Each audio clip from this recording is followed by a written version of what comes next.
Oke, halo para trader, kembali lagi di analisa harian kita Jumat 28 Februari di jam 2 dan sekali lagi terakhir kali gue ingetin XM bonus deposit hingga 100% adalah hari ini adalah hari terakhir tanggal 28 karena besok sudah tidak ada lagi bonus depositnya atau kembali ke promo normalnya mereka yang kemungkinan di Maret akan promonya tidak lagi berlaku 100% bonus depositnya. Jadi segera lakukan. Buat teman-teman yang modalnya masih di bawah 1.000, yang modalnya masih kecil, ya gua anjurin untuk punya modal yang sangat besar supaya kalian tradingnya lebih tenang, oke? Karena ini adalah hari terakhir, karena besok sudah kembali, kalau kembali normalnya itu bonus depositnya hanya 50% atau tergantung promo yang akan mereka berikan. Yang pasti Maret sudah tidak ada lagi promo 100%. Oke, kembali kita lanjutkan. Sesuai terakhir ya masih berada di 2886, bahkan ada kemungkinan penutupannya di atas. Namun kenapa ini bearish turun ke bawah nanti akan gue tampilkan newsnya. Tapi yang pasti buat teman-teman silahkan follow Telegram gue karena di situ informasinya bisa gue langsung tampilkan real time ya kalau ada news tambahan. Oke, ini gue mau kasih tahu dulu. Dari jam 6 kemarin gue udah kasih tahu juga ya sebenarnya penurunan hari ini disebabkan oleh penguatan US dollar karena US dollar menguat. Kenapa? Karena masih imbas obligasi naik ya. Jadi kemarin juga gue udah kabarin di analisa harian kalau obligasi di Amerika Serikat naik karena pemerintahnya butuh uang, jadi masyarakatnya kasih pinjam uangnya ke pemerintah supaya dapat bunga. Dan ya karena karena emas kan tidak ada bunga ya. Jadi emas kan kita beli, kita jualnya di harga tinggi ya kita dapat cuan, kalau jualnya di harga rendah ya kita nggak dapat uang gitu ya. Sedangkan obligasi kan dapat bunga, kasarnya gitulah, bunga pasti. Jadi orang-orang lebih cari yang aman, uang besarnya ya. Jadi jelas Amerika butuh duit ya, jadi rakyatnya pada pindah asetnya, makanya di jam US turun semua ya, rata-rata rakyatnya jual emas, dipindahin ke obligasi. Selain itu juga ya Donald Trump juga terhadap Eropa juga tarif pajaknya ya karena dana Meksikonya juga ditunda, masih belum tahu, dan para investor juga menantikan laporan indeks pengeluaran konsumsi pribadi PCE ya yang akan rilis Jumat. Ini gue kabarin dari kemarin ya, dari jam 6 gue udah kabarin. Jadi penentuannya adalah 28 Februari nanti ya, hari ini tepatnya di jam 8:30 ini akan menentukan gold akan terbang kemana. Jadi hari ini di jam 9 akan cukup barbar pergerakannya ya. Gue anjurin buat teman-teman yang pengen out lebih baik out dari market. Kalau yang suka jantungnya deg-degan silahkan permainkan ya. Oke, jadi akan kemana? Oh, masih sesuai sama Fibonacci kita karena berada di daerah 2886. Kalau dia berada di atas 2886 masih ada kemungkinan naik ke atas atau setidaknya bearish ya. Karena ini penurunannya sangat tajam. Bisa dilihat ya dari ATH tajam, bahkan dari sini pun malah tambah tajam ya penurunannya. Makin tajam berarti bearish masih, tapi kita akan tetap cicil buy. Gue masih percaya, salah pencet. Gue masih percaya gold akan menuju 3.000 ya. Jadi kita akan cicil buy, cuman buy-nya mungkin lotnya kecil ya teman-teman ya. Nah di sini kita hapuskan dulu biar lebih bersih. Kita lihat aja garis Fibonacci-nya. Garis putih adalah garis yang gue buat sendiri. Dan Fibonacci adalah garis-garis yang berwarna ini, hijau, kuning, merah. Nah ya, masih berada di area hijau, artinya masih berada di tengah-tengahnya Fibonacci. Jadi kalau dia di penutupannya nanti di jam 4 pagi, berada di atas 2886, berarti ada kemungkinan dari 2886 sampai 2911, 2911 bearish-nya ya, kemungkinannya kalau di atas 2886 penutupannya. Tapi kalau berada di bawah, berarti ada kemungkinan masih lanjut ke bawah, masih berada di area sini ya. Kemungkinan lebih tepatnya area di sini akan menjadi area yang kuat ya untuk jual belinya akan menjadi area yang kuat di 2886 ini di daerah Fibo kita ini. Oke. Lalu gua akan tetap cicil buy di 2865 akan tambah muatan ya. Angkutan kita, penumpang kita 3 sudah naik sambil menuju new ATH selanjutnya. Namun besok kita akan lihat di jam 8:30 malam dia berada di area mana. Kalau dia berada di area bawah 2847, ada besar kemungkinan dia langsung lanjut terjun ke bawah.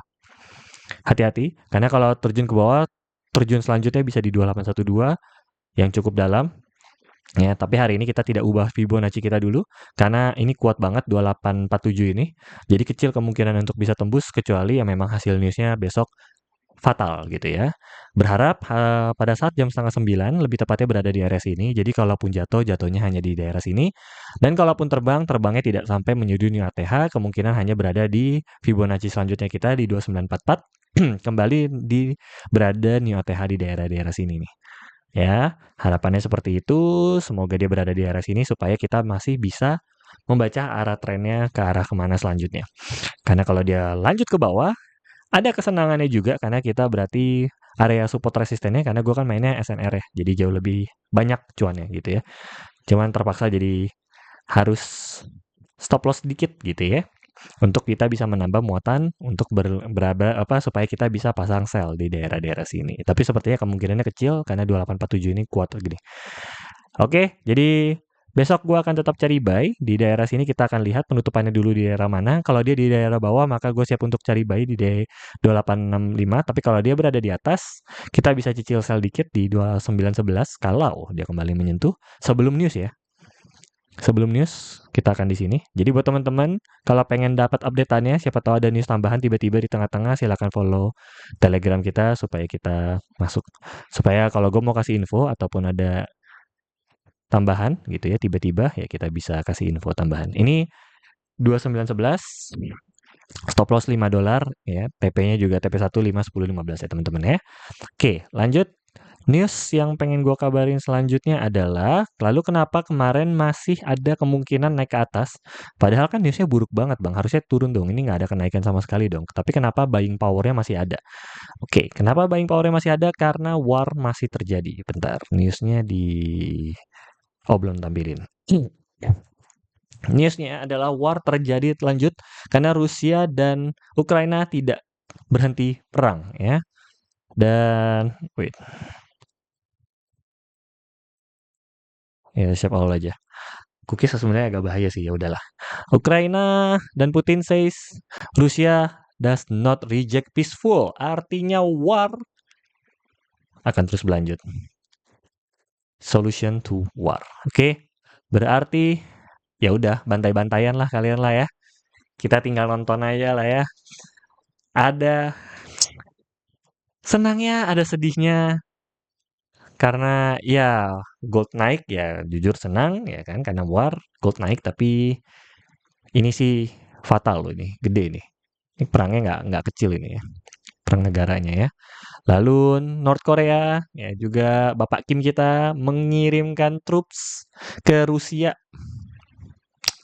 Bapak Kim ikutan ya kali ini ya, ini akan menjadi perang besar, nggak bohong, besar banget karena Bapak Kim sudah turun tangan sampean. Oke, ya yang mau baca silakan. Dan perangnya juga tidak main-main, sudah banyak memakan korban, dan sudah ada rudal, drone yang sudah keluar, sudah banyak yang sudah dikerahkan, dan ini bukan war kecil, ini war gede ini ya. Ini benar-benar gede, ini udah full tank tuh ya.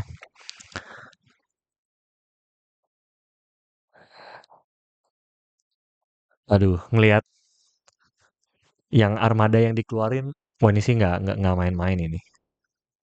Hmm, semoga, waduh, gila 10.000 tank loh ya. Bensinnya semoga nggak dioplos ya. Oke, nggak, cuma Wakanda doang. Next, mari kita lihat di Kamis tanggal 27 kemarin juga newsnya merah USD ya. Unemployment claim-nya meningkat, penganggurannya maka lanjut turun ke bawah di jam 8:30. Ditambah lagi news tambahan, maka jatuhlah dia ke bawah. Tapi karena ada news perang, maka ada kemungkinan naik ke atas. Lalu hari Jumat, hari ini, ya penentuannya di jam 8:30. Ini dia PCE kita ya, PCE Price Index ini. PCE ditunggu newsnya lebih baik jam 8 out dari market buat teman-teman yang modalnya kecil ya, karena ini akan pergerakannya besar dan akan senam jantung. Buat teman-teman yang suka ya silahkan lah ya, trader news paling senang nih, ini mengerikan. Semoga saja kalau mau ya balance gitu, kalau balance ya udah pergerakannya paling cuma naik turun aja. Tapi kalau udah merah ataupun hijau ya siap-siap market akan diguncang. Jangan lupa bandar pun bermain, bandar pun memantau, sekalipun ini hasilnya bad atau good for USD dan for gold gitu ya. Tetap hati-hati, jaga MM kalian. Kalau misalnya mau pasang di saat news, sangat gua anjurkan untuk langsung pasang TPSL kalian. Begitu market open, begitu kalian pasang, jangan pasang buy sell didimin gitu ya. Langsung pasang TP sama SL kalian. Jadi kalau ke hit, langsung ke TP. Aduh sorry. Langsung kalau ke hit, langsung ke TP ataupun langsung ke stop loss. Oke? So, segitu saja analisa harian kita kali ini. Salam cuan.